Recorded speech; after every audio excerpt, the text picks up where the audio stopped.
Good morning बच्चों।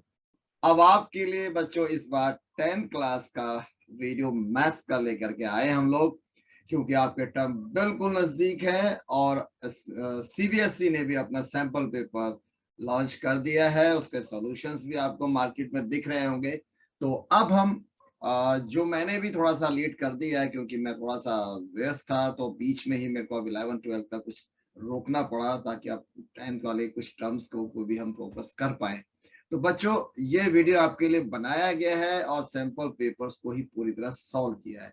इस video के अंदर जो सीबीएसई ने सैंपल पेपर यहाँ लॉन्च किया है बेटा, इसको हमने दो हिसाब से अपने हिसाब से करने की कोशिश की। एक, जहां आपको बहुत अच्छे से एक्सप्लेनेशन मिलेगा, बहुत आसानी से आपको समझ में आ जाएगा। दूसरी तरफ हमने पूरे स्टेप बाय स्टेप जो होने चाहिए वो सब आसान से तरीकों के साथ आपके सॉल्यूशंस बिल्कुल रिटर्न में दिए गए हैं।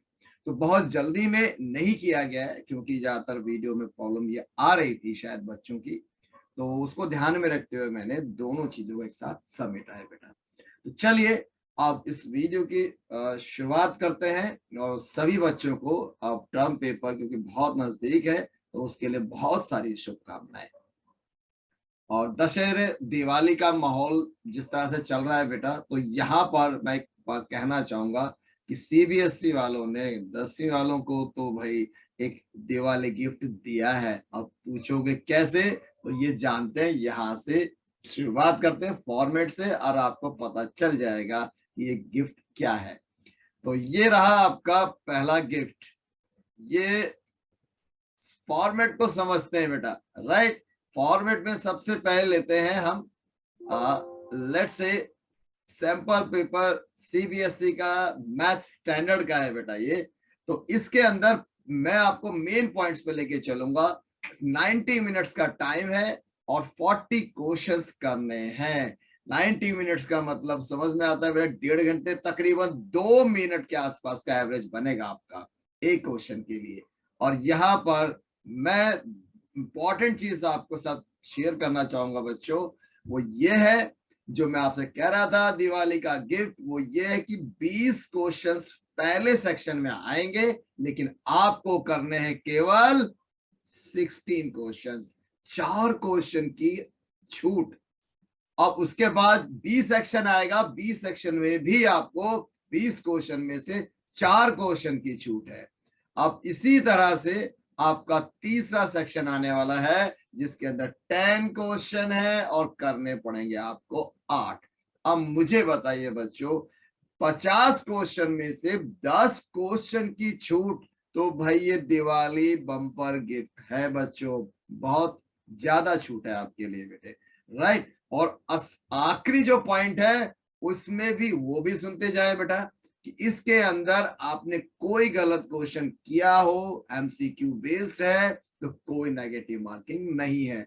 यानी कि आप बेफिक्र होकर के तुक्का भी लगाना चाहे अंतिम क्षण में, तो कोई इशू नहीं है बेटा, कोई ना कोई वो सही होगा ही। और आपको हमारी सलाह है भाई कि जैसे भी होगा क्वेश्चन बिल्कुल नहीं छोड़ने का, बिल्कुल नहीं छोड़ना बच्चों। पहले कोशिश करना लगाने का दिमाग, उसके बाद अंतिम मौके पर चौका मार देना है भाई, छोड़ना नहीं है क्वेश्चन। कोई नुकसान नहीं है इसके अंदर। तो चलिए, ये था आपका फॉर्मेट। और इसके अंदर एक और छोटी सी बात बता देता हूँ बेटा, जो असर्शन का जिस तरह से थोड़ा सा कॉम्प्लिकेशन से दिख रहे थे बच्चों के दिमाग में, तो अब यहाँ पे एक नया टॉपिक तो डाल दिया है। 2 क्वेश्चन आएंगे लास्ट में, 2 तो नहीं, मतलब लास्ट के 2 क्वेश्चन में मिक्सअप है, तो वो स्टडी बेस्ड क्वेश्चन है। दरअसल ये भी कोई ज्यादा कुछ नहीं है, इसमें ज्यादा दिमाग लाने की जरूरत नहीं, सिर्फ क्वेश्चन ही होगा, उसके 4-5 पार्ट कर रखे हैं, और थोड़ा सा लैंग्वेज में ज्यादा फोकस करेगा वो, तो हम आपको बताएंगे कि वो कितनी जल्दी कर सकते हैं आप लोग, जबकि वो सिंपल ही होंगे। तो चलिए उसको हम लास्ट में देखेंगे, और इसकी अब क्वेश्चन की और चलते हैं सॉल्यूशन की ओर। तो चलिए शुरुआत करते हैं पहले क्वेश्चन से बच्चों। ये रहा आपका पहला क्वेश्चन स्क्रीन पर।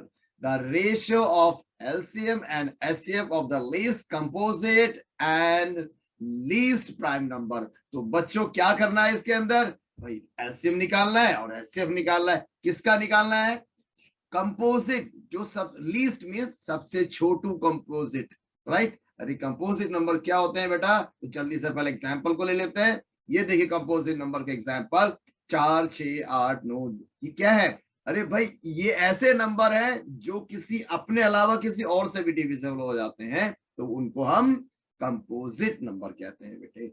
इनमें से छोटू कौन है, सबसे छोटा ऑब्वियस, कौन सा बेटा 4, वही सबसे छोटा है, इसी कर लेते हैं भाई, ये लो, राइट। अब आते हैं प्राइम नंबर पर। प्राइम नंबर्स तो आपको पता ही है बेटा, 2, 3, 5, 7, 9। इनमें सबसे छोटा कौन है, अरे इसमें सबसे छोटा है 2।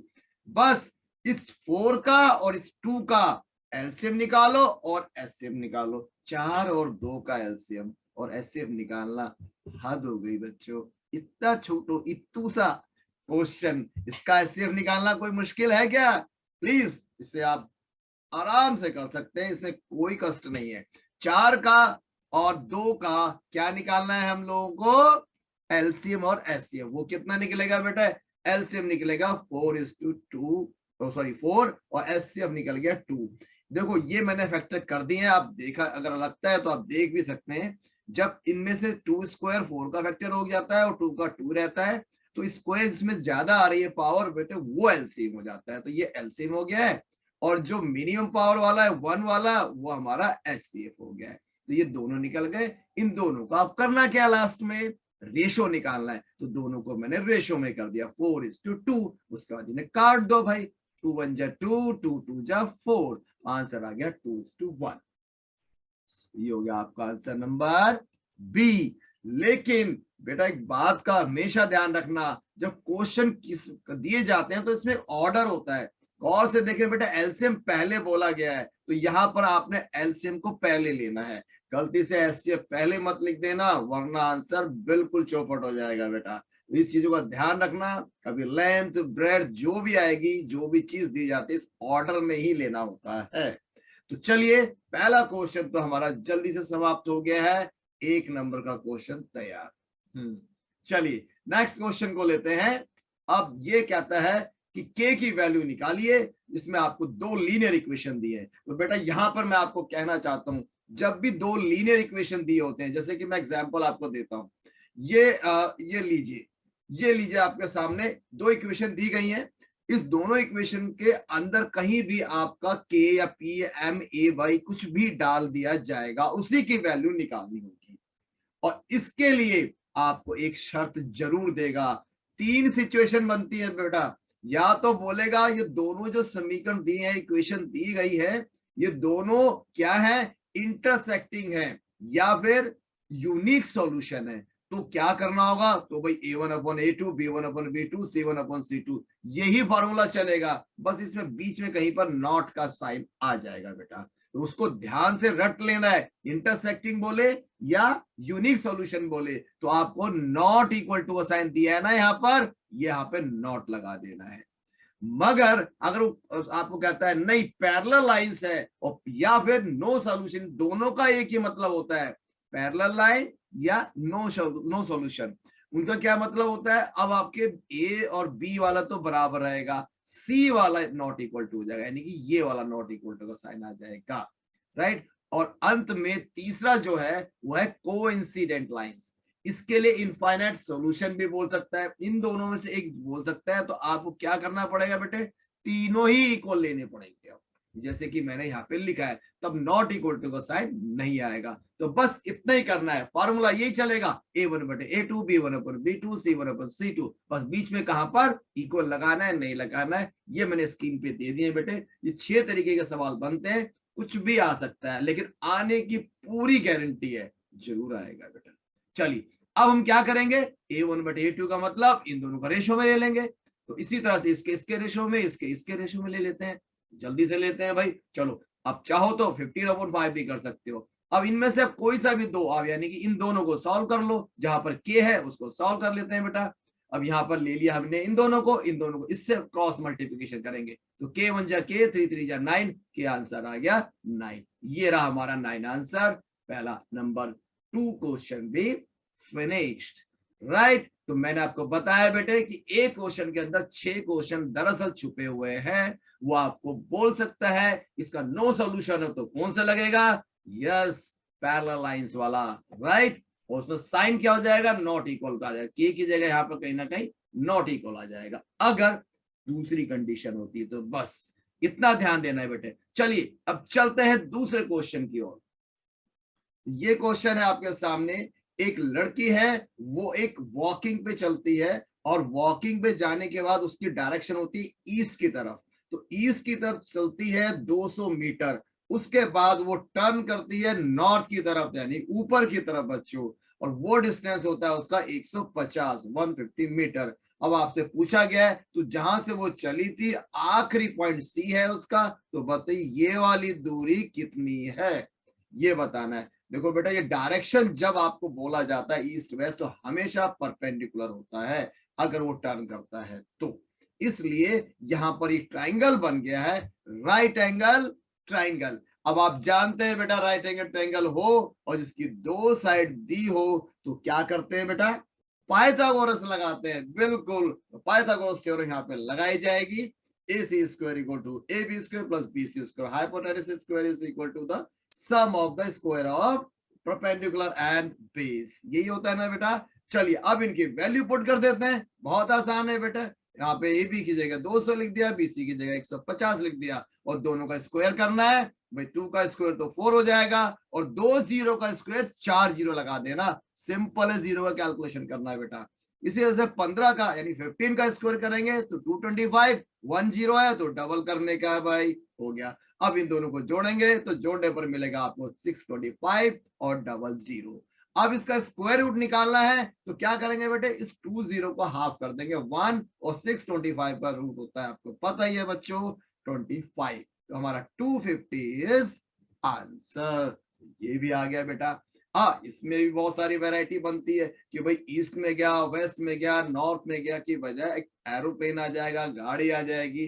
अब वो ईस्ट वेस्ट ना बोल करके आपको और भी सवाल दे सकता है, तो वो तो वैरायटी इसमें ज्यादा है। जैसे कि मैं एग्जांपल देता हूँ, कोई नंबर है, वो व्यक्ति अपना राइट टर्न करता है 90 डिग्री से, इस तरह से भी लैंग्वेज को चेंज कर सकता है। तो आप कर सकते हैं बेटा, नंबर्स के इसमें इक्वेशंस आएंगे, वो हम बाद में करेंगे। तो अभी इसमें फिलहाल डायरेक्शंस के ऊपर हमेशा 90 डिग्री लेना है, ये आपको क्लिक करना चाहिए। अब यहाँ पाइथागोरस से चीजें सॉल्व हो सकती है। चलिए अब नेक्स्ट क्वेश्चन को लेते हैं, क्वेश्चन नंबर 4। यहाँ पर length of the diagonals of a rhombus are, अच्छा रोम्बस यानी कि समचतुर्भुज दिया है बेटा। रोम्बस और स्क्वायर में क्या फर्क है बच्चों? स्क्वायर जो होता है वो भी 4 साइड इक्वल होती है, रोम्बस की भी 4 साइड इक्वल होती है। और जो रोम्बस है उसमें खास बात क्या है कि उसके सारी साइड्स के बीच के जो एंगल होते हैं बेटा, वो 90 डिग्री हो भी सकते हैं और नहीं भी हो सकते हैं, लेकिन स्क्वायर के अंदर फिक्स 90 होना ही चाहिए। तो यहाँ पे रोम्बस है, लेकिन हम इससे काम नहीं है, हमारा काम इसके डायगोनल्स, क्योंकि हमें डायगोनल दिए हुए हैं। तो डायगोनल्स अगर दिए हैं तो डायगोनल की डेफिनेशन आपको याद होनी चाहिए बेटा। चाहे रेक्टेंगल हो, चाहे स्क्वायर हो, चाहे पैरेललोग्राम हो, चाहे रोम्बस हो, इनके डायगोनल्स की एक स्पेशल प्रॉपर्टी है कि वो हमेशा एक दूसरे को बाइसेक्ट करते हैं बेटा, मतलब समद्विभाजित करते हैं। यानी कि अगर ये BC BD डायगोनल है तो BO is equal to OD होगा और AO इक्वल टू OC होगा, राइट। क्योंकि ये रोम्बस है इसलिए यहाँ पर परपेंडिकुलर भी होंगे, right, diagonals also perpendicular to each other. ये तो प्रॉपर्टी है। अब सवाल पे जल्दी से चलते हैं, थोड़ा सा लंबा है बेटा सवाल, मैं जल्दी से समझाने की कोशिश करता हूं। इसमें अल्टीट्यूड निकालना है, यानी कि ये AP, ये अल्टीट्यूड निकालना है, इसकी ऊंचाई निकालनी है बेटे।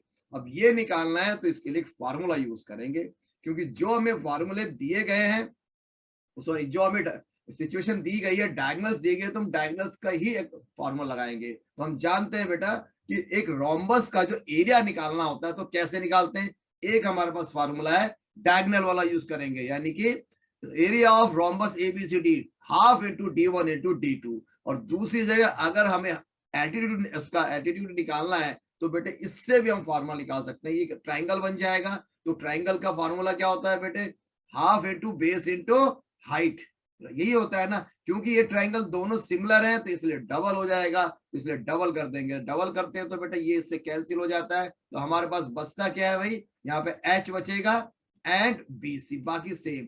अब आपको एक चीज का ध्यान देना है बेटा, यहाँ पर हमें इस सवाल में निकालना है एच, राइट। लेकिन D1 दिया हुआ है, D2 दिया हुआ है, बिल्कुल सही है, मगर BC नहीं दिया बेटा, एच भी नहीं दिया, BC भी नहीं दिया, तो हमें एच निकालना है, तो उससे पहले हमें BC की जरूरत है। और BC क्या है बेटा, इसकी साइड है।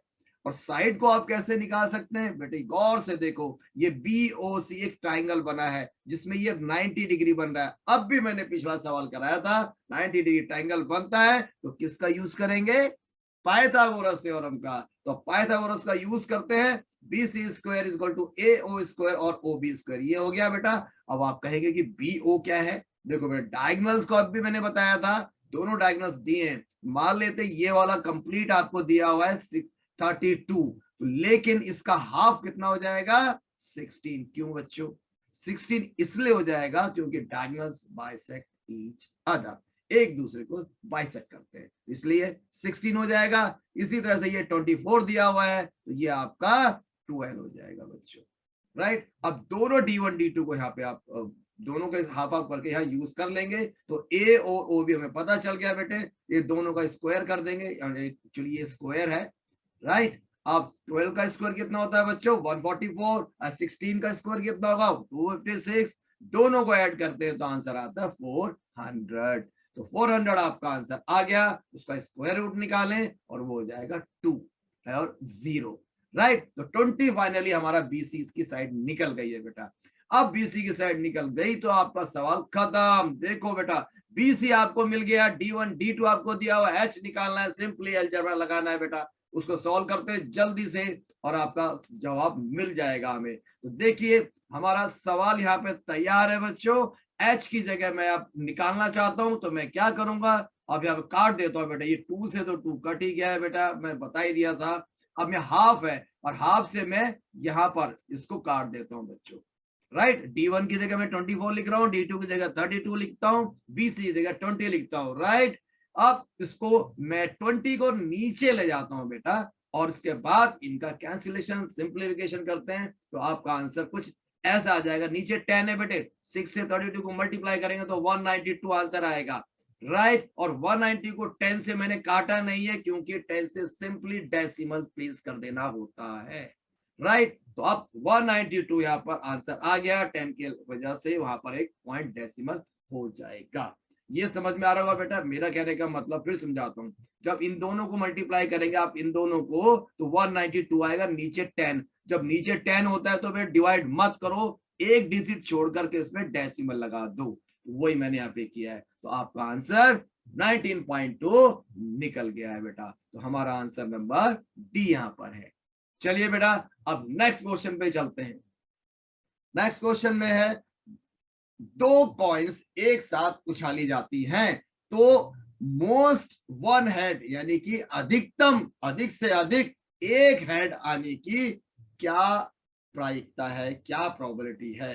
तो बेटा पहले जल्दी से देख लेते हैं, ये हमारे सिक्के हैं दो, राइट, एक हेड है और एक में टेल है बेटे। जब इनको दोनों को एक साथ उछाला जाता है तो क्या पॉसिबिलिटी बनेगी, तो टोटल आउटकम्स क्या होंगे बेटा, टोटल आउटकम्स जो होने वाले हैं वो होंगे या तो दोनों में ही एच एच आ जाए, या दोनों में टेल टेल आ जाए, या एक पहले में एच दूसरे में टेल, या फिर पहले में टेल और दूसरे में एच। तो ये ही चार हमारी प्रोबेबिलिटीज बनती है बेटे, टोटल आउटकम्स बनेंगे 4, राइट। अब पूछा क्या है, ये तो क्वेश्चन है भाई, फेवरेबल आउटकम्स क्या होने वाले, द मोस्ट वन हेड। बेटे गौर से समझना है, जब द मोस्ट जब भी लगेगा ना उसका मतलब होता है मैक्सिमम वन हेड, उससे ज्यादा नहीं भाई, उससे कम चलेगा जितने भी हो। तो कम क्या होगा, पहले तो हम लेते हैं भी एक हेड बोला है इसने, तो एक हेड की प्रोबेबिलिटी क्या बन गई, वन हेड, राइट। और उसके बाद बोला कि वन हेड ना हो तो भी चलेगा, बिना हेड का भी चलेगा,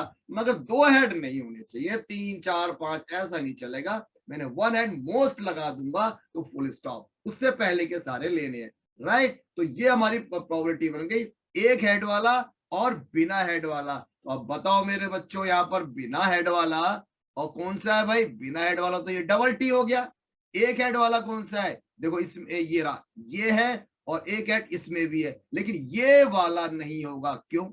क्योंकि इसमें 2H है, हमें सिर्फ एक हेड बोला गया था, इससे ज्यादा अलाउड नहीं है। तो हमारे टोटल आउटकम्स कितने बन गए बेटे, 1 2 3, तो ये हमारा ऑप्शन बन गया 3, राइट। अब बहुत सिंपल क्वेश्चन, अब आपको प्रोबेबिलिटी निकालनी है। प्रायिकता कैसे निकलती है बेटा, जो आपका आउटकम है यहाँ पर फेवरेबल आउटकम, इसको अपोन कर दिया जाएगा किससे, टोटल से। और टोटल कितने हैं भाई, टोटल तो 4 है, तो आंसर हो गया आपका 3/4, राइट। तो ये था हमारा बहुत ही सिंपल सॉल्यूशन, और आपको समझ में भी आ गया होगा बेटा। चलिए अब नेक्स्ट क्वेश्चन को लेते हैं जल्दी से। इस क्वेश्चन के अंदर क्या है बेटा, दो ट्राइंगल दिए गए हैं और दोनों ट्राइंगल के बारे में एबीसी और पीक्यू दोनों को कहा गया है दे आर सिमिलर, यानी कि दोनों समरूप है। अगर दोनों समरूप हैं तो क्या बेटा, जब भी दो ट्राइंगल सिमिलर होते हैं तो उसकी थ्योरम हमने की हुई है बेटा, वो क्या होता है कि उनकी जो कॉरेस्पॉन्डिंग साइड्स है उनका रेशो इक्वल होता है। Their corresponding ratio of the side will remain same, right. कैसे, जैसे कि फार्मूला है, राइट। जल्दी से लिख लेते हैं बेटा, दो ट्राइंगल है तो फार्मूला ये बनता है। अब आपको यहाँ पर गौर से समझना है बेटे कि ये भी हमने प्रूफ किया हुआ है कि अगर उसके एक वर्टेक्स से दूसरी साइड पर परपेंडिकुलर ड्रॉ किया जाए, राइट, या आप कह सकते हैं अल्टीट्यूड ड्रॉ किया जाए, तो क्या होगा बेटे, इसका भी रेशो यानी इस साइड का रेशो AM और PM, इसका रेशो भी इन्हीं के साइड के बराबर होगा। यानी कि अभी तक तो हमने क्या पढ़ा था, इस दो ट्रायंगल सिमिलर होते हैं तो क्या होता है, तीनों साइड का रेशियो इक्वल होता है। तो मैंने क्या किया बेटा, ये हमारा प्रूफ है, वहां से निकला है। तो वहां से क्या निकला है कि जो बीच में जो उसका एल्टीट्यूड आएगा, परपेंडिकुलर आएगा, उनका भी रेशियो इक्वल होता है। तो कुल मिलाकर के यहाँ पर चार साइड का रेशियो बराबर हो रहा है बेटा। अब जो हमें कंडीशन दी है, देखो यहाँ पे दिया हुआ है AB square ratio PQ square equal to 4:9, right. इसको ले लेते हैं, यहाँ पे मैंने लिखा, इसको थोड़ा सिंप्लीफाई कर देते हैं, दोनों तरफ स्क्वायर रूट कर देते हैं भाई, दोनों तरफ स्क्वायर रूट करने पर आंसर निकल गया 2/3, यानी कि AB अपॉन PQ की वैल्यू निकल गई, राइट। अब AB अपॉन PQ अगर निकल गया है तो AB अपॉन PQ किसके बराबर है बच्चों, AM अपॉन PN के तो बराबर है, और यही निकालने के लिए आपको बोला गया है। यहाँ देखो, find the value of AM is to PN, इन दोनों का रेशियो निकालना है, तो बस फिर तो सवाल खत्म ही हो जाता है बेटा। क्लियरली यहाँ पे पता चल रहा है कि हमने सिर्फ AB अपॉन PQ को स्क्वायर रूट कर दिया तो आपका 2/3 आंसर आ गया, और यही आंसर आपका AM अपॉन PN है, राइट। तो ये हमने कुछ नहीं किया बेटे, ये हमें फार्मूला पता था, रख दिया, बस स्क्वायर रूट उसका निकाल दिया। चलिए समझ में आ गया होगा बेटा, बहुत सिंपल क्वेश्चन है। चलिए और जल्दी से चलते हैं बेटा। नेक्स्ट क्वेश्चन ट्रिग्नोमेट्री का है। हो सकता है किसी बच्चे को ये ट्रिग्नोमेट्री शुरू नहीं की हो, अच्छे से समझा नहीं हो, तो ऐसा कुछ नहीं, पहला क्वेश्चन तो बहुत आसान है बेटा, तो मैं आपको यहाँ पे सॉल्यूशन देता हूँ। देखिए यह आपको दिया गया है 2 sin square beta minus cos square beta equal to 2, और इस सिचुएशन में आपको इसको सॉल्व करना है और बताना है कि बीटा की क्या वैल्यू निकलेगी। बीटा क्या है बेटा, एक एंगल है, राइट। तो एक कोण का मान निकालना है, वो कैसे निकालेंगे बेटा, इसको सिंप्लीफाई करते हैं। ये हमारे पास रूल्स है, फार्मूले हमने पढ़े हैं बेटा, वो फार्मूले आपको याद होने चाहिए कि कॉस स्क्वायर बीटा किसके बराबर होता है, 1 माइनस साइन स्क्वायर के, और साइन स्क्वायर किसके बराबर होता है, 1 माइनस कॉस स्क्वायर के, और दोनों किसके बराबर होते हैं, sine square plus cos square equal to 1। अगर ये कंडीशन है तो आपने क्या करना है बेटे, इन दोनों में से एक जगह साइन स्क्वायर है, दूसरी जगह कॉस स्क्वायर है, तो चाहो तो आप ये फॉर्मूला लिख दो, कॉस स्क्वायर की जगह ये लिख दो, या साइन स्क्वायर की जगह ये लिख दो, कोई भी आप ले सकते हैं, और लेफ्ट हैंड साइड में डालिए उसे और सिंप्लीफाई कीजिए, जैसे कि मैंने यहाँ पे कर दिया है बेटा। मैंने साइन स्क्वायर को सेम रखा, उस कॉस स्क्वायर की जगह मैं क्या लिखूंगा, 1 माइनस साइन स्क्वायर, आप चाहें तो साइन स्क्वायर की जगह 1 माइनस कॉस स्क्वायर भी रख सकते हैं। अब इसको सिंप्लीफाई कर देते हैं बच्चों, क्या दिखाई मिलेगा आपको, जो 2 साइन स्क्वायर बीटा ऐसे ही रहा, 1 माइनस का माइनस, माइनस का ये प्लस हो गया, अब ये साइन और साइन जुड़ जाएंगे बेटा, प्लस प्लस है तो 3 साइन स्क्वायर बीटा हो गया यहाँ पर, राइट। और 1 को मैं इस तरफ ले जाऊंगा तो +3 हो जाएगा। अब 3 को नीचे ले जाते हैं तो आपका क्या मिलने वाला है, 1। तो यहाँ पे क्या निकल गया, sine square beta equal to 1, एक ही रहनी चाहिए बेटा, यहाँ पर कोई भी वैल्यू साइन या कॉस या टेन एक रहेगा तो उसका एंगल हम डिफाइन कर सकते हैं। तो देखो गौर से देखो बेटा, साइन स्क्वायर का वैल्यू 1 कब होगा, यानी कि साइन बीटा का वैल्यू 1 कब होता है। याद करो बच्चों, sign 0 0, sign 30 1/2, sign 45 1/√2 and sin 60 √3/2 and the final is sin 90 degree, वो होता है 1। तो बेटे यहाँ पे 1 आया है, तो इसका मतलब क्या हुआ बेटा कि बीटा क्या होना चाहिए, 190 डिग्री ही होना चाहिए। ये था आपका आंसर नंबर बी। तो टिक्नोमेट्री का है बेटे, बहुत ज्यादा तो मुश्किल नहीं था आई थिंक। चलिए अब दूसरा क्वेश्चन को लेते हैं। अब नेक्स्ट क्वेश्चन क्या पूछता है, yes, prime factors of the denominator of a rational number with decimal expression is this. ये कहता है कि बेटे एक नंबर आपको दिया हुआ है, कुछ डेसिमल एक्सप्रेशन में दिया हुआ है, राइट। अब आपको ये बताना है कि क्या इसके जो नीचे डिनोमिनेटर्स में आप कन्वर्ट करोगे, इसे रैशनल में कन्वर्ट किया जा सकता है, राइट। अगर वो किया जा सकता है तो उसके जो डिनोमिनेटर्स होंगे वो किस रूप में होंगे, किस फॉर्म में होंगे। तो वो आपको ऑप्शंस दिए, क्या उसके डिनोमिनेटर के जो फैक्टर्स होंगे 2 3 होंगे, 2 3 5 होंगे, 2 5 होंगे, 3 5 होंगे, लाइक दैट। अच्छा बच्चों, अब यहाँ पर गौर से समझना है, ये आपने किया होगा कि जो कोई भी नंबर जो होते हैं रैशनल यानी कि P/Q फॉर्म में होते हैं, तो उसका डेसिमल एक्सप्रेशन कैसा होता है बेटा, उसको डिवाइड करते हैं नीचे से, कैसा मिलता है हमें, यस, टर्मिनेटेड और नॉन टर्मिनेटेड। तो अब जो नंबर डिवाइड करने के बाद, जैसे 2 पॉइंट में एग्जांपल यहाँ पे लिखा हुआ मैंने 2.5 का, देख लो बेटे, तो 2.5 का एग्जांपल जो लिखा हुआ है यहाँ पर, यहाँ उसको हम 25/10 ले सकते हैं। ऐसे अगर 3.82 है तो उसको क्या करेंगे, पॉइंट घटाने के लिए 100 लिख देते हैं, राइट। तो अगर ऐसा करते हैं तो क्या होता है बेटे, तो 2.5 के बाद कोई डैश डैश डैश तो आ ही नहीं रहा है, तो इसका मतलब ये टर्मिनेटेड है, ये शांत है, ठीक है ना। अब शांत दशमलव प्रसार ये हो गया बेटा। अब इसका मतलब इसके जो डिनोमिनेटर में क्या आ रहा है बेटा, जब भी टर्मिनेटेड नंबर होगा 2.3 2.78 2.79992 और फिर स्टॉप हो जाता है, तो उसके अपोन में हम क्या लिख सकते हैं बेटा, जैसे मैंने लिखा है 10 लिख सकते हैं, 100 लिख सकते हैं, 1000। तो डेसिमल के बाद जितने डिजिट हैं उतने जीरो लगा दो। तो नीचे में दिखाई दे रहा है बेटा 10 और 100, यानी कि क्या बनेगा, 10 के फैक्टर क्या बनेंगे बेटा 2 और 5, 100 के क्या बनेंगे 25 25 25। ऐसे अगर 1000 के होंगे तो और 25 आ जाएगा, लेकिन उसके अलावा कोई नहीं आ रहा। क्यों नहीं आ रहा, नीचे 10 आ रहे हैं और 100 आ रहे हैं। इसका मतलब यही बनता है बेटे, कोई भी टर्मिनेटेड नंबर है, शांत दशमलव प्रसार है, तो उसको P/Q फॉर्म में लिखते होगा तो हमें नीचे हमेशा 10 ही मिलेगा, 100 मिलेगा, 1000 मिलेगा, इस तरह के नंबर मिलते हैं। और इनके हमेशा फैक्टर्स कैसे बनते हैं, 2 और 5 ही बनते हैं, इसलिए इसका आंसर बनेगा 2 और 5। आई होप क्लियर बच्चों। इसमें सवाल और घुमा करके आता है बेटा कि यह टर्मिनेट है या नहीं है, ये बताइए। चलिए उसमें लंबा, पहले ऑलरेडी 50 क्वेश्चन मुझे सॉल्व करने हैं, तो बहुत ज्यादा कंफ्यूज नहीं करूंगा बेटा। चलिए अब नेक्स्ट क्वेश्चन को लेते हैं। क्वेश्चन नंबर यहाँ पर है 9। ये भी बहुत हलवा है बेटे, राइट। एक इक्वेशन दी है बेटे, गौर से देखो, x = a का एक ग्राफ आपको बनाना है। तो अब गौर से देखो बेटे, जब भी आपने x का कोई ग्राफ बनाना हो, चाहे वो 2 हो, 3 हो, 5 हो, कोई नंबर हो, उसका आपने ग्राफ बनाना है, तो क्या होता है बेटे, उसमें y तो है नहीं। तो जब एक लीनियर इक्वेशन के अंदर एक ही टर्म है, एक ही वेरिएबल है, x या y, तो उसका ग्राफ हमेशा एक सीधी लाइन बनेगा, यानी कि पैरेलल टू या तो एक्सिस होगा या पैरेलल टू y एक्सिस होगा। इसलिए देखो x = 2 लिया है मैंने, सपोज कोई नंबर लेता हूं, तो यहां से यहां तक का 2 डिस्टेंस लेंगे, 1 और 2, चलो मैं 3 ले लेता हूं यहाँ पर, तो ये 3 तक का डिस्टेंस लेंगे। उसके बाद ये पॉइंट जहां पर आएगा वहां से एक लाइन ड्रॉ कर देंगे, ये वाली लाइन क्या कहलाती है बेटे, x = 3 का ग्राफ हो जाएगा।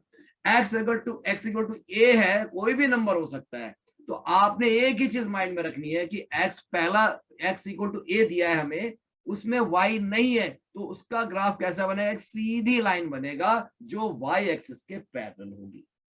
ठीक, बिल्कुल इसी तरह से y एक्सिस को लेते हैं बेटा, y = b, और y मैं b लेता हूं, कोई भी नंबर ले सकते हैं, 5 7 कुछ भी ले सकते हैं, तो मैं y से पॉइंट गिनूंगा 1 2 3 4 5, और यहां पर जाकर ऐसे लाइन ड्रॉ कर दूंगा, राइट। क्यों ड्रॉ कर दूंगा, क्योंकि इसमें x तो है ही नहीं, एक सीधी लाइन तो बननी है, ये तो कंफर्म है, और वो भी एक एक्सिस के पैरेलल।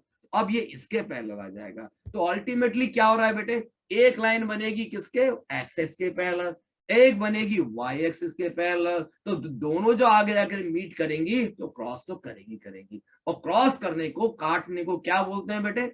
Intersection, right. तो यहां पर इंटरसेक्टिंग वाली लाइन बनेगी, यानी कि दोनों लाइन एक दूसरे को प्रतिच्छेदित करती हैं यदि वो एक्स एक्सिस और वाई एक्सिस में वाली सिचुएशन में आती हैं। तो हालांकि लीनियर इक्वेशंस क्या वाई भी आ जाता है, एक्स भी, दोनों आ जाते हैं, तो लाइन टेढ़ी हो सकती है, राइट। लेकिन जब एक इक्वेशन, याद रखना है बेटा, जब इक्वेशन के अंदर एक ही वेरिएबल होगा तो वो सीधी एक्सिस के पैरेलल उसका ग्राफ बनना है। चलिए, तो हमारा सॉल्यूशन तो इसमें निकालना नहीं है, हमें सिर्फ ये बताना है क्या ये इंटरसेक्टिंग है या फिर ये पैरेलल है। भाई पैरेलल एक दूसरे के तो हो ही नहीं सकती, एक ऐसी है तो एक लेटी हुई है, एक खड़ी है, इसलिए इंटरसेक्टिंग कहा जाएगा बेटे, पैरेलल ऐसा होता है। और दूसरा ओवरलैपिंग का क्या होता है? कोइंसाइड, वो एक दूसरे के ऐसे चिपक जाती हैं, उसके ऊपर लाई करती हैं, तो वो ओवरलैपिंग होती है। तो ये भी नहीं है यहाँ पर। चलिए, तो ये हमारा सिंपल सा ग्राफ के थ्रू ही हमें समझ में आ जाता है बेटा। चलिए नेक्स्ट क्वेश्चन को लेते हैं बेटा, क्वेश्चन नंबर 10। क्वेश्चन नंबर 10 में क्या है? The distance of point A from origin, यानी कि ऐसा पॉइंट बनाना है बेटा आपको, जो आपको एक पॉइंट दिया हुआ है। चलिए मैं बताता हूं, ये एक्स एक्सिस है और वाई एक्सिस है, इस पॉइंट के कोऑर्डिनेट्स आपको दिए गए हैं, राइट। और आपसे कहा गया है कि एक ओरिजिन भी है साथ में। तो ओरिजिन क्या है बेटा? ओरिजिन के पॉइंट क्या होते हैं? 0 0। ओरिजिन को बोलते हैं बेटे मूल बिंदु। अगर दो बिंदुओं के बीच की दूरी निकालनी हो तो उसका फार्मूला है बेटे, क्या फार्मूला है? कि दोनों के एक्स एक्स को माइनस करके स्क्वायर कर दो, फिर वाई वाई को माइनस करके स्क्वायर कर दो, जैसे कि यहाँ पर मैंने लिखा है। जब भी दो पॉइंट दिए हो, उसका डिस्टेंस निकालना हो या उन दोनों के बीच में लेंथ निकालनी हो, तो ये फार्मूला यूज करेंगे, x2 माइनस x1 का whole square plus y2 minus y1 का स्क्वायर। समझ में आ रहा है बेटा?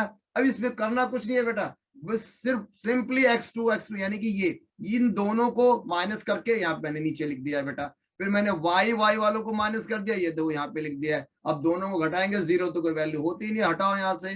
5 का स्क्वायर करना है तो बेटा कितना आएगा? 25। 6 का कितना आएगा? 36। दोनों को ऐड कर देते हैं तो कितना है? 61। तो 61 आपको आंसर यहाँ पे दिया हुआ है बेटा, ये देखो तो आंसर निकल गया। तो ये भी बहुत आसान है, ये फॉर्मूला आपको याद रखना पड़ेगा।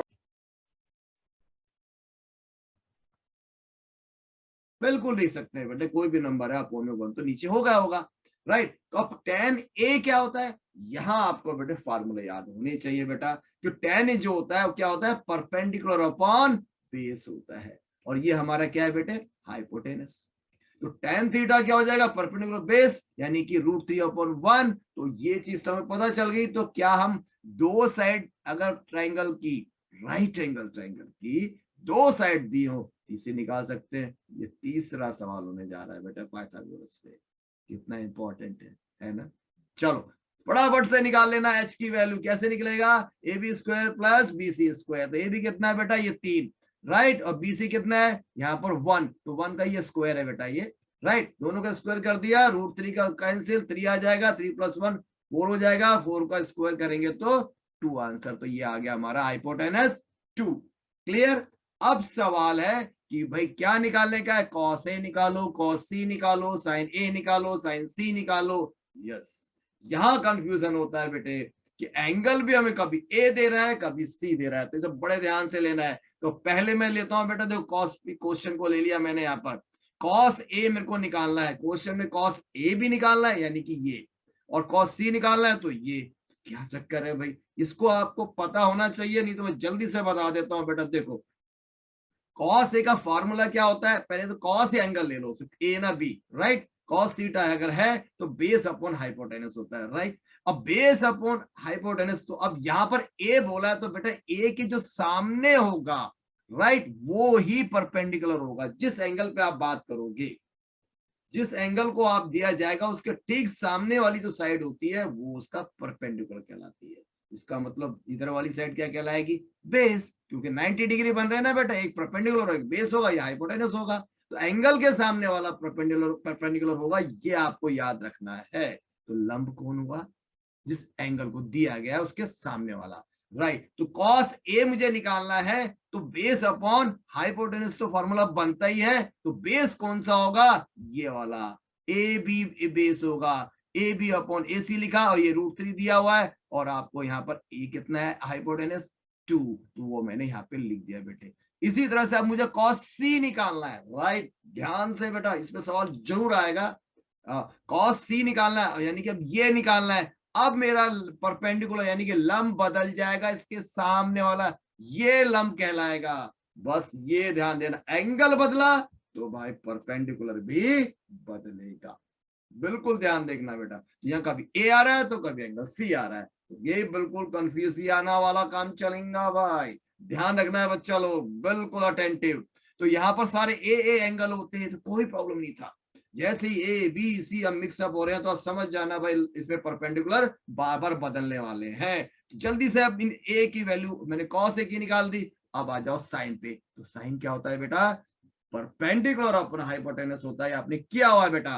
तो परपेंडिकुलर अपॉन हाइपोटेनस, तो आप देखो साइन कौन सा लिया है बेटा मैंने, ए कहां पर है, ये रहा, इसके सामने वाला होगा पी यानी कि परपेंडिकुलर, वो कितना है बेटे 1 अपॉन एच, आंसर हो गया साइन ए का ये। अब साइन सी, फिर वही खेला, सी बदल गया, एंगल बदल गया, तो भाई ये वाले के सामने वाला परपेंडिकुलर होगा, तो √3 अपॉन 2, तो यहां पर आ गया √3 upon 2।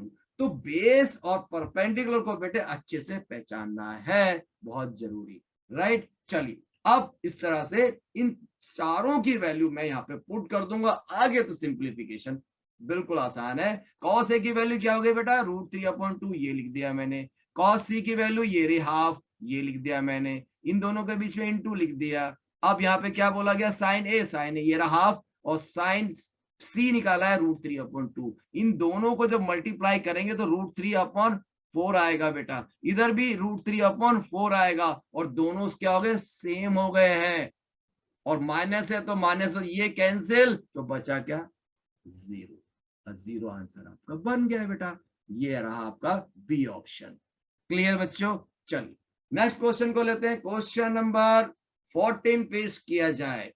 If the angles of ABC are in the ratio, बेटा देखो जब भी ट्रायंगल आपको दिया जाए और या एंगल की बात की जाए और वो कहा गया आपसे कि वो रेशियो में है, तो अगर वो रेशियो में होते हैं, कोई भी रेशियो में कोई भी चीज आ जाए बेटा, ये अपने माइंड में सेट बना लो, कोई भी चीज अगर रेशियो में देगा 1 2 3 2:3 3:5 लाइक दैट, तो you always have to consider as an multiple of some x और y।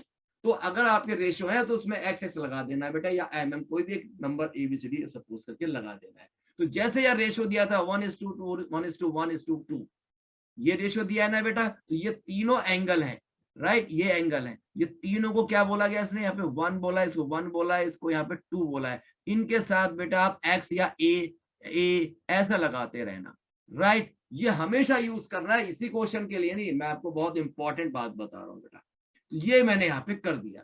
अब आप क्या जानते हैं, हमें a की वैल्यू निकालनी है, ए की वैल्यू निकालनी है, तो आप जानते हैं ABC क्या है बेटा, एंगल्स, किसके, ट्राइंगल्स के। तो ट्राइंगल का सम क्या होगा, ट्राइंगल के एंगल का सम क्या होगा, 180। तो लिख लेते हैं भाई, 180 मीन्स ये रहा आपका a + 2a यानी कि 4a को सिंप्लीफाई करो, आंसर आ गया 45।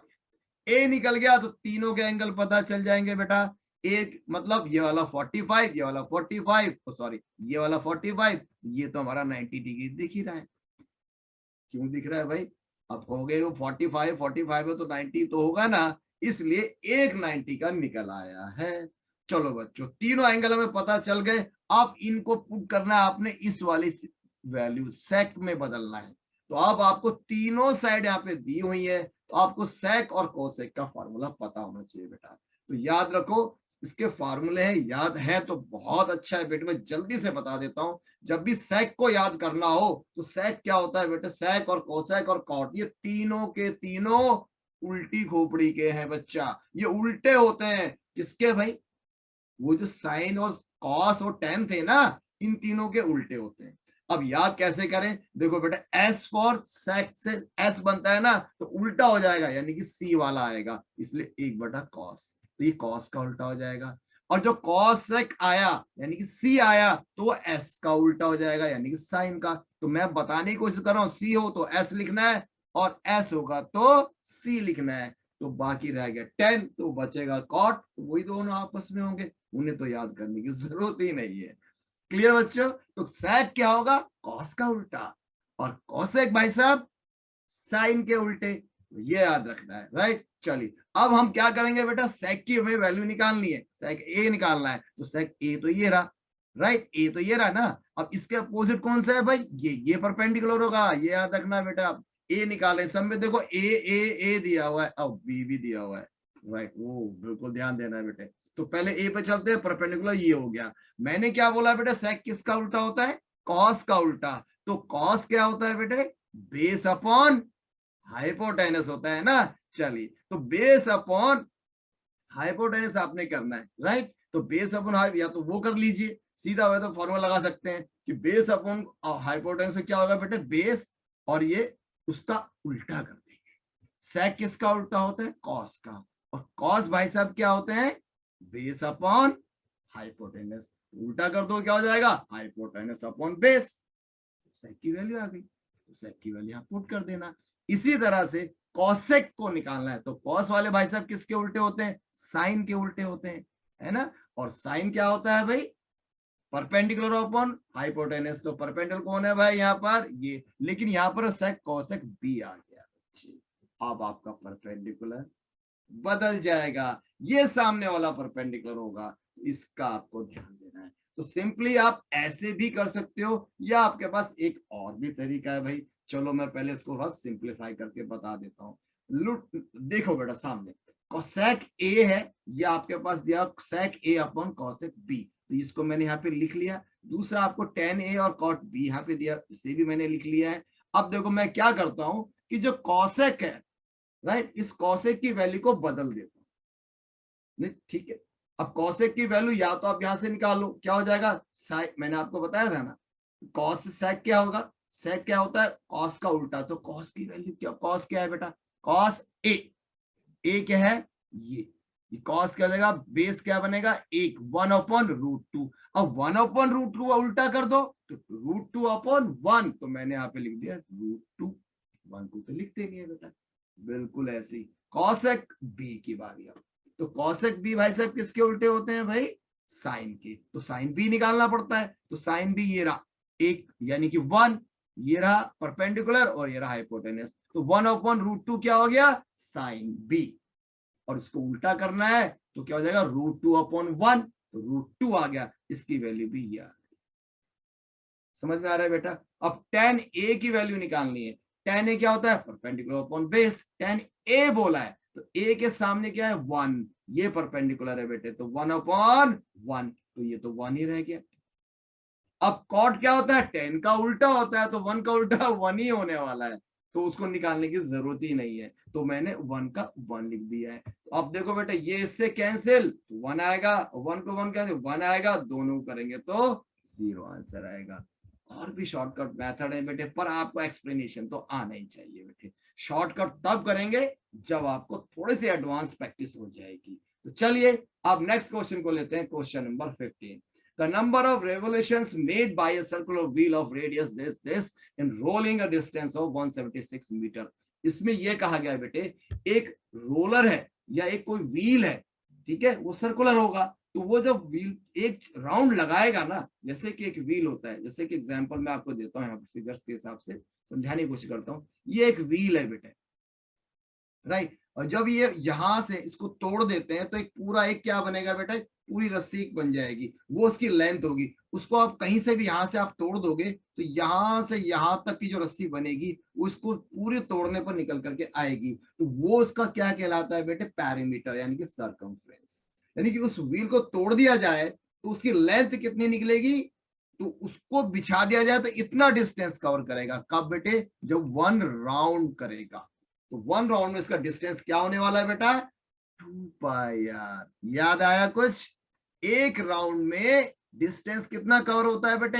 एक सरकमफ्रेंस के बराबर, 2 पाई आर के बराबर। ऐसे में जब दूसरा राउंड यहां पे लेकर के आएगा, 2 राउंड लेगा, तो कितना डिस्टेंस कवर होगा भाई? 2 से मल्टीप्लाई कर देंगे 2 पाई आर को, सरकमफ्रेंस को डबल कर देंगे, और जब तीसरा पूछा जाएगा तो भाई 3 से मल्टीप्लाई कर देना। और मैंने कहा भाई n राउंड, अगर उसे 10 चक्कर लगाए तो उसे गुणा कर दो। जब n से गुणा करते हैं तो हमें क्या मिलता है भाई, टोटल डिस्टेंस जितना उसने कवर करना है, अगर वो निकालना है कितनी दूर जाएगा, ऐसे 1 2 3 4 ये सब निकालना है, तो टोटल डिस्टेंस क्या बनेगा बेटा, टोटल डिस्टेंस क्या बनेगा, yes n into n into 2 पाई तो टोटल डिस्टेंस है। अब आपको सिंपली वैल्यू पुट कर देनी है, आंसर आ जाएगा बेटा। यहां मेरा एक मेन काम होता है, बच्चों को समझाया जाता है कि क्यों ये 2 पाई आर n इंटू किया गया है। डायरेक्ट फॉर्मूला लिखने की वजह उस फॉर्मूले को समझ लेते हैं, क्यों आया कैसे आया, तो खेल खत्म, सवाल कहीं से भी आ जाएगा बेटा। चलिए तो अब 176 क्या दिया बेटा, गौर से देखो, डिस्टेंस दिया, दैट मींस टोटल डिस्टेंस 176 है। आर आपको दिया गया है, आर आपको दिया 0.7 मीटर दिया गया है, मीटर मीटर, हाँ याद रख लेना बेटे, अगर यूनिट चेंज हो तो कंफ्यूजन हो जाएगा बेटे, बदलना पड़ेगा, राइट। ये मैंने यहाँ पुट कर दी। अब आपको किसको निकालना है भाई, एन भाई साहब को निकालना है, तो इन्हें नीचे ले जाओ और क्या करना है भाई, आगे तो सिंप्लीफिकेशन है, इसको सिंप्लीफाई करो, इससे उसे काटो और आपका आंसर आ गया 40। Answer T is correct answer, ठीक है। चलिए अब नेक्स्ट क्वेश्चन लेते हैं, एबीसी। एक ट्राइंगल है एबीसी, उसकी सारी साइड्स दी गई हैं, और सारी नहीं, कौन कौन सी, बीसी, ओके, और एक और जल्दी बताओ भाई, कौन सी साइड्स दी गई है, बीसी, ए बी है, यानी कि ये ए बी है, ये आपको दिया हुआ है बेटा, राइट, ये भी दिया हुआ है, बीसी दिया हुआ है, ये भी दिया हुआ है, और सी ए भी दिया हुआ है, और आपसे कहा गया है कि ये दोनों ट्राइंगल सिमिलर हैं, दोनों ट्राइंगल सिमिलर है। जब ट्रायंगल सिमिलर होते हैं तो हमें मालूम है बेटे क्या, उनकी कॉरेस्पॉन्डिंग साइड्स का रेशियो इक्वल होता है। अब कॉरेस्पॉन्डिंग साइड का रेशियो तो इक्वल होता है, ये तो हमें पता ही है भाई।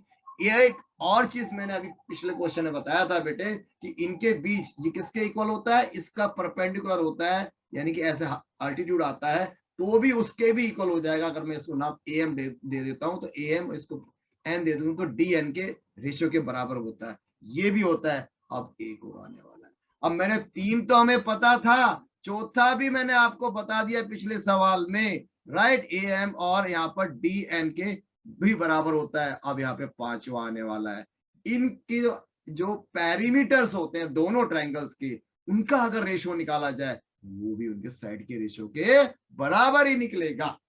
ये फार्मूला भी रट लो बेटा, the perimeter of ABC, ABC का परिमाप और दूसरे का भी परिमाप भी इन्हीं की साइड के रेशियो के बराबर ही होता है। समझ में आ गया बेटा। तो चलिए अब इस क्वेश्चन को सिंप्लीफाई कर देते हैं। यहाँ पर एबीसी की वैल्यू जो आपको दी गई है, टोटली दे रखा है बेटा, यहाँ पर एबी कितना है आपको, ये 3 और 2 और सारा यहाँ पे दिया हुआ है बेटे। It's quite simple, now you just simplify it and you will get the answer, right. इसको क्रॉस सिंप्लीफाई करेंगे और इसके बाद इसमें क्या दिया हुआ है, सिर्फ 4 2 2 तीनों को ऐड कर देते बेटा, 7.5 आ गया। अब मुझे इसका पेरीमीटर निकालना है, तो ये 1/2 2/2 यानी कि बीसी, ये बीसी और ईएफ, देखो बेटा बीसी और एफ, ये बीसी है और ये ईएफ है, ये वाली साइड का रेशियो लेना है बेटा, इसमें गलती मत करना। मैंने बीसी और ईएफ दिया है, तो उसने ईएफ दिया है, इसलिए मैंने इसका अनुपात इसी से लिया जाएगा। तो अगर आपको ध्यान ना हो तो यहाँ गौर से देखो बेटे, ये ईएफ यहाँ पे बोला है ना क्वेश्चन के अंदर सिमिलर, यस, यहाँ पर देखो ईएफ किसके रेशियो में आएगा, बीसी के रेशियो में आएगा। ए बी या एसी मत लिख देना बेटे, यहाँ पर ट्रायंगल जो दिए जाते हैं उसको देखो, उसके सामने देखो ई एफ लिखा है, तो ई एफ के बाद लास्ट के 2 है, ये तो लास्ट के 2 कौन है, बीसी, तो बीसी ही लिखना बेटा यहाँ पर। तो इसलिए यहाँ पर मैंने बीसी लिखा और यहाँ पे ई एफ लिखा, इन दोनों की वैल्यू डाल दी, इसे क्रॉस मल्टीप्लाई किया, आंसर आ गया 15। क्लियर बच्चों। चलिए अब नेक्स्ट क्वेश्चन लेते हैं। नेक्स्ट क्वेश्चन में है, एक आपको यहां एक ट्राइंगल दिया हुआ है बेटा ए बी सी और डी ई, एक साइड उसके बीच में पॉइंट है कहीं पर, वो भी आपको दिए गए हैं। अब आपको सवाल पूछा गया था, गौर से देखो बेटे, जब 2 ट्राइंगल्स हैं, यहां पर भी वही खेल है बच्चों कि जब ये ट्राइंगल एक है और ये कॉमन है, तो बेटा ये वाली साइड या कहीं ना कहीं देखो आपको सिमिलर दिखती है। अब ये प्रूव करने की जरूरत नहीं है बेटे, ये वाला एंगल कॉमन है दोनों में, राइट। अब इसमें एक चीज और, अब डीई दिया हुआ है आपको, डीई लेना है बेटा ये, राइट। अब आपको ये साइड और ये साइड क्या दी गई है बेटे, पैरेलल, ये और ये D is parallel to B C. कभी भी ट्रायंगल के एक साइड के पैरेलल अगर कोई लाइन ड्रॉ किए जाए इस तरह से कि बाकी दो साइड्स को वो कहीं पर काटती हो और पैरेलल भी हो, तो क्या होता है बेटे, उनके साइड का रेशो इक्वल होगा, यानी कि AD upon DB is always equal to AE upon EC. क्यों? क्योंकि ये डीई बीसी के पैरेलल है, ये दिया हुआ है, ये देखो बेटा ये दिया हुआ है, तो ये आपको थ्योरम पता ही है, थेल्स थ्योरम यही कहती है, राइट। तो अब इसका रेशो इसके अपॉन में इसका, सॉरी इसका, ये एडी के अपॉन में डीबी और एई के अपॉन में ईसी दोनों इक्वल लिए जाते हैं।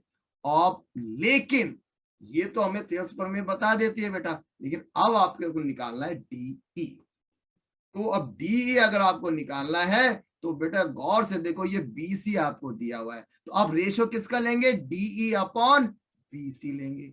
अब डीई अगर मैं डीई अपॉन बीसी लेता हूं तो बेटा आप क्या रेशो लेंगे, एडी के अपॉन में डीबी मत ले लेना बेटा, यहां गलती है, यही करेंगे बच्चे। तो आपको देखो ये छोटी साइड है डी और बीसी बड़ी है इससे, तो ये एडी छोटी है और ये पूरी साइड है, मैक्सिमम साइड ए बी आएगी, राइट। या फिर आप ए ई के अपॉन में ए सी ले सकते हो, राइट। तो जब भी अंदर की साइड दी जाएगी बेटे डीई या बीसी की बात की जाती है, बिल्कुल ध्यान देना है कि DE upon BC always equal to AD upon DB, नहीं एडी अपॉन पूरी side A upon B, A B. तो वो मैंने यहाँ पे लिख दिया बेटा, राइट, इसलिए एडी अपॉन ए बी लिख दिया। अब इसकी वैल्यू पुट कर दो, अब तो कुछ बचा ही नहीं है बेटा, तो एडी आपको 3 दिया हुआ है, ए बी क्या हुआ बेटा, एडी और डीबी को प्लस करने से आएगा ना, ए बी यहां से यहां तक दोनों को ऐड कर दिया और डी आपको निकालना है, डीबी से आपको 14 दिया हुआ है, बाकी सब दिए हुए बेटे, क्रॉस मल्टीप्लिकेशन के बाद आपका आंसर आ गया 6। ये हो गया हमारा question number 17 B finish. Next question लेते हैं बेटा। इस क्वेश्चन के अंदर ट्रिग्नोमेट्री है सवाल है, इसके और भी 2-3 तरीके से इसे किया जा सकता है बेटा, तो मैं पहले तरीके से आपको मेथड बताता हूं। इसमें एक तरीका तो ये है कि जैसे कि एग्जांपल देखो, हमें वैल्यू क्या देगी है, tan थीटा कुछ दिया हुआ है, tan बीटा दिया गया है, 4 tan बीटा, तो थोड़ा सिंप्लीफाई कर देते हैं, 4 अपॉन में चला जाएगा यहाँ पर, राइट। तो उसको क्या करोगे आप tan बीटा यहाँ चला गया, 3/4 आ जाएगा, तो tan बीटा हमें दिया हुआ है 3/4, राइट। अब आपको निकालना है ये सवाल, यानी कि 4 sin b 3 cos b sin b sin b sin b। गौर से देखो बेटे, सारे एंगल सेम हैं, तो आधा रिलीफ तो हो गया भाई, कहाँ परपेंडिकुलर ढूंढने ही नहीं पड़ा हमें। आप कहोगे तो सर उस वाले मेथड से भी कर सकते हो आप। अब आपको 10 भी दिया है, 10 भी क्या होता है बेटे, परपेंडिकुलर अपॉन बेस, तो परपेंडिकुलर यानी कि ये आपको 3 दिया हुआ है और बेस आपको 4 दिया है, हाइपोटेनस आप निकाल सकते हैं, मगर tan बीटा कौन सा है, ये या ये हमें नहीं पता ना, तो वो है कंफ्यूजन वाला मामला बेटा। अगर tan c लिख देता तो ठीक था, फिर भी और कोई बात नहीं, हमारे पास एक मेथड और है बेटा, वो ये है कि हम क्या करेंगे, इस पूरे सवाल को tan में ही बदल दो, क्योंकि हमें tan की वैल्यू दी गई है, sin cos की नहीं दी है, हम ऐसे निकाल ही नहीं सकते मान लो, राइट। तो हम कैसे करेंगे बेटा, tan में कन्वर्ट कैसे करेंगे कि आप इसे sin, क्योंकि tan का फार्मूला क्या होता है, sin बटे cos, तो हम cos से सबको डिवाइड कर देते हैं, तो मैंने सब के अपॉन में क्या लिख दिया यहाँ पर, इसको सबको cos से डिवाइड कर दिया, sin के बटे sin के अपॉन में भी cos, cos के अपॉन में भी cos, sin के अपॉन में cos, सब के upon cos cos cos cos लिख दिया। अब देखो बेटे क्या बन जाता है, ये हमारा क्या बन गया, ये tan, तो यहाँ पे आ जाएगा 4 tan b, ये क्या बन गया, cos से cos कैंसिल, तो यहाँ पे आ गया सिर्फ 3, यहाँ पे sin upon b, sin upon cos, sorry, तो ये बन जाएगा 4 tan बीटा, और ये cos से cos कैंसिल, तो यहाँ पे आ जाएगा सिर्फ 3। अब देखो 10 और 10 और सिर्फ 10 ही दिखाई दे रहा है, वो 10 की वैल्यू आपको पता ही है, वो आपको दी गई है, tan बीटा कितना है बेटा, 3/4, तो ये 4 इंटू tan बीटा की जगह मैं क्या लिख दूंगा, 3/4। अब यहाँ पे मैंने 3/4 लिख दिया, अब 4 से 4 कैंसिल, तो ऊपर क्या बचा बेटा, 3 माइनस 3 बचा, तो 0 होता है, finish, and answer is 0, right, clear. ये था हमारा पहला मेथड। और सेकंड मेथड पे हम नहीं जाएंगे, चाहे तो आप उसे भी कर सकते हैं कि आप इसमें ए बी वैल्यूज निकालो, उसको टेन बीटा को सपोज कर लो, तो उससे भी निकल सकता है, पर उसमें नहीं जाना, ये ज्यादा यूज करें, क्योंकि बी और सी देता तो हम कह सकते थे बेटे, तो ये क्योंकि बीटा अल्फा दिया है, कौन सा वाला होगा, मैंने आपको बताया, जैसे कि अभी समझा है मैंने, ये है और ये है, इसमें से कौन सा टेन बीटा है भाई, थोड़ा सा कंफ्यूजन हो सकता है, तो आप ये मेथड यूज करें कि हम टेन बीटे में ही सवाल को कन्वर्ट कर देंगे, तो आपको आसान हो जाएगा। ये टेन आपने कॉस से ही क्यों डिवाइड किया, ऐसा पूछ सकते थे आप, लेकिन बेटा उसके लिए आप सोचना पड़ेगा, जब मुझे किसी से कुछ बनाना है, खिचड़ी बनानी है, तो बेटा चीनी क्यों डाली थोड़ी होगा, नमक ही तो डालूंगा ना, और नमक क्यों डाला, क्योंकि खिचड़ी नमकीन ही होती है भाई, राइट, तो नमक ही डाला जाएगा। इसलिए टेन बीटा बनाना है, तो टेन बीटा का फॉर्मूला होता है क्या, साइन अपॉन कॉस, तो साइन अपॉन कॉस आना चाहिए, तो मैंने कॉस से ही डिवाइड किया बेटा, ठीक है। चलिए नेक्स्ट क्वेश्चन को लेते हैं, क्वेश्चन नंबर 19। चलो इस क्वेश्चन को हम अभी जल्दी से समझ लेते हैं बेटा। ये क्वेश्चन में कुछ भी नहीं है, लीनियर का अब भी मैंने सवाल आपको कराया था। क्या है कि एक आपको इक्वेशन दी गई है बेटे, लीनियर इक्वेशन दी गई है, -5x + 7y समथिंग, राइट। तो मैंने पूरा सवाल यहाँ पे आपके बोर्ड पे, सिंपल क्वेश्चन है बेटा, कुछ भी नहीं है। अब आपसे पूछा गया, गौर से देखो, डिपेंडेंट लीनियर इक्वेशन, राइट। अब ये वर्ड आपको फंसा सकता है, इस वर्ड को आपने समझ लिया तो इसमें कुछ भी नहीं है करने के लिए। इस डिपेंडेंट लीनियर इक्वेशंस का मतलब होता है क्या बच्चों, ये डिपेंड करता है, और जो डिपेंड करता है तो उसका मतलब क्या हुआ बेटे, ये कोइंसाइड है, उस पर लाई करेगा, एक लाइन दूसरी लाइन के ऊपर लाई करती है, कोइंसाइड होती है, जिसके अनगिनत सॉल्यूशन निकलते हैं, उसको हम क्या बोलते हैं कि एक लाइन दूसरे पे डिपेंड करती है, राइट। तो उस पर डिपेंड करती है, तो मतलब आपको समझना है कि वो क्या है बेटा, कोइंसाइड, यानी कि इनफाइनाइट सॉल्यूशन वाला फार्मूला। अब भी आपको मैंने सॉल्व कराए थे 3 टाइप के, उन्हीं में से एक सवाल है, यानी कि ये वाला फार्मूला, यानी कि इक्वल वाला है, बस खेल खत्म। अब A1 A2 B1 B2 C1 C2, अब आपको दूसरी इक्वेशन नहीं दी गई है ना, उसी में कहा गया क्या ये वाली है दूसरी इक्वेशन, क्या ये वाली है, क्या ये वाली है, क्या ये वाली है।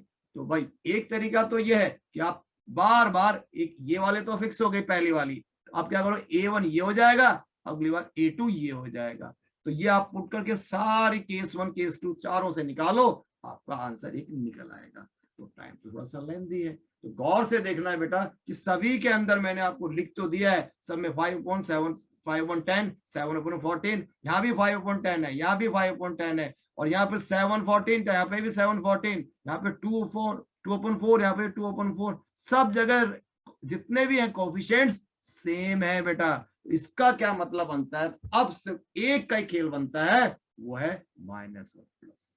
अब जिसके माइनस प्लस भी सेम हो, तो वो समझ लो बेटे वही आंसर होने वाला है। तो आपने क्या करना है शॉर्टकट के लिए, कि इसमें से माइनस प्लस देखने है बेटा, ये देखो ये माइनस है, अब ये वाला है प्लस का, तो इसका आंसर आ जाएगा माइनस का।